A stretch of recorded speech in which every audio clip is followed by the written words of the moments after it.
Hi, I'm Nikki, and this is the Fabulous Life Builder, where I talk about attachment style and personal development to help you build your most fabulous life. In this video, we are going to go over the common core wounds that anxiously attached people have. Knowing these core wounds can help you understand why anxiously attached people act the way they do and what triggers them. And it also helps you understand maybe why you get triggered around certain things and what you need to work on to heal if you are an anxiously attached person.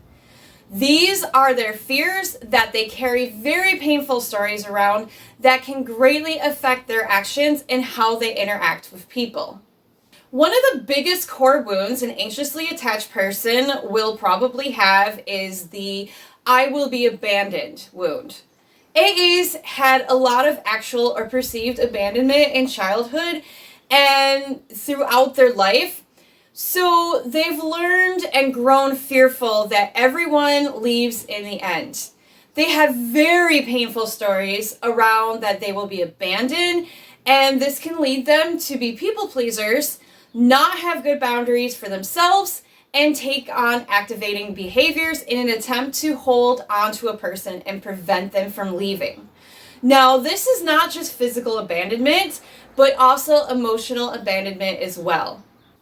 Another core wound that many AAs have is I am unsafe. Many AAs will have a somewhat high need for safety.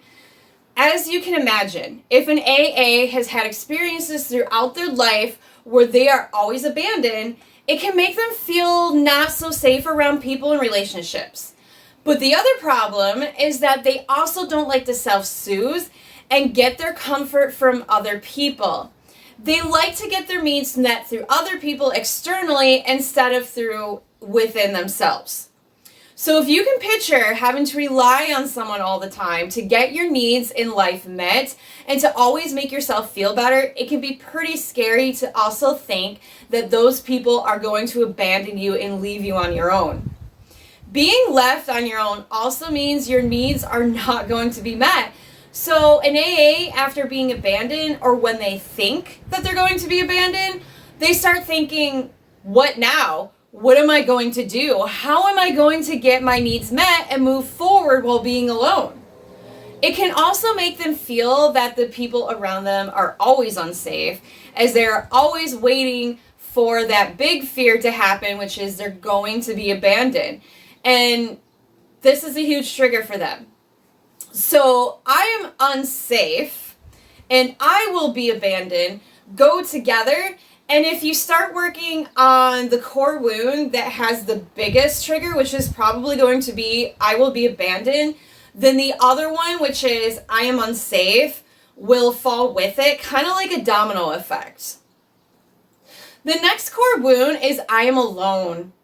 Since AAs are not big self-soothers and they prefer their needs met through other people, they don't particularly enjoy being alone with themselves.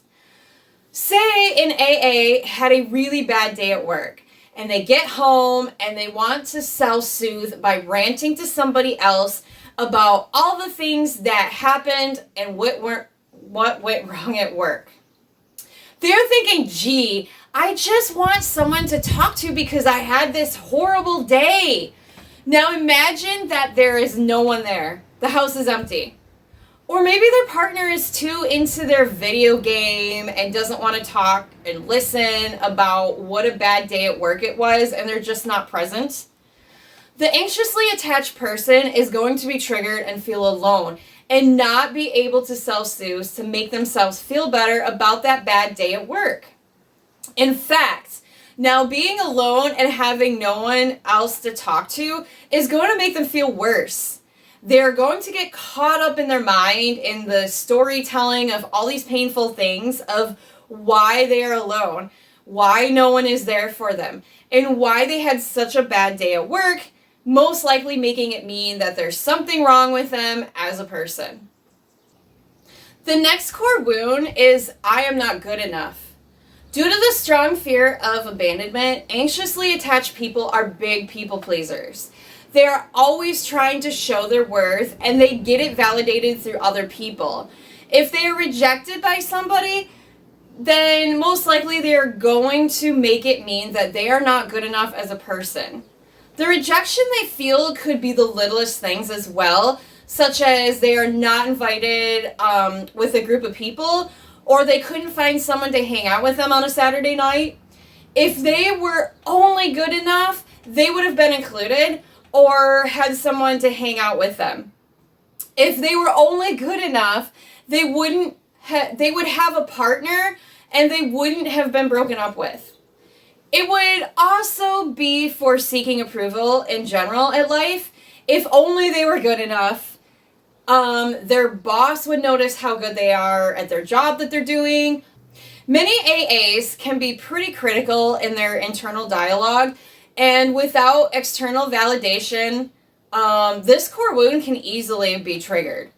So these core wounds are pretty big for an anxiously attached person, and when triggered, the AA will feel very strong emotions and emotional pain. This will cause them to feel panic, distress, despair, and feel unstable. They often will physically feel pain in their chest, or they will get that feeling in the pit of their stomach. They can feel stinging and burning and can even shut down thinking logically. The other core wounds that anxiously attached people are: I'm unloved, I'm excluded, I'm rejected, and I will be disliked. For most AAs, these are the lesser core wounds that all stem from the bigger one, I will be abandoned. These ones typically don't cause as much physical pain as the bigger ones, but can still cause a great amount of distress. It usually leads to feelings of loneliness and sadness and depression. So if what I just talked about sounds familiar to you and you think you are an anxiously attached person, I first of all want you to have some self-compassion with your core wounds and any actions you have done while triggered. The first important step is being aware of these core wounds and how they are affecting your actions when you are triggered. For the many people that don't have self-awareness of these core wounds will act on autopilot to prevent the fear of abandonment, but it will come out in very unhealthy ways that actually can cause people around them to leave. Many of their behaviors are things like blowing up someone's phone constantly, driving by their house, being controlled in order to prevent them from talking to somebody else. So when you are feeling triggered and feeling these sensations in the body, it's good to know and recognize what core wounds is being triggered so that you can learn to work through that and learn how to soothe and gain better coping mechanisms, such as asking for reinsurance in a more healthier way. And the reason why anxiously attached people do this is because they learned early in life through repetition that they can get their needs met and self-soothe through other people. That's what they learn feels good to them, because they also learn through caregivers and others around them that people leave and will abandon them. So in order to survive as a young child, they needed to learn how to make their caregivers happy and pleased with them so they wouldn't leave and learn to cling and self-abandon themselves. Unfortunately, this doesn't carry over into the adult world very well, and these behaviors can actually cause the very thing that anxiously attached people fear, which is pushing people away, and now they feel abandoned. So, if you are hearing all of this and thinking, wow, this sounds a lot like me, but what can I do about it? How do I heal and not be so controlled over these core wounds?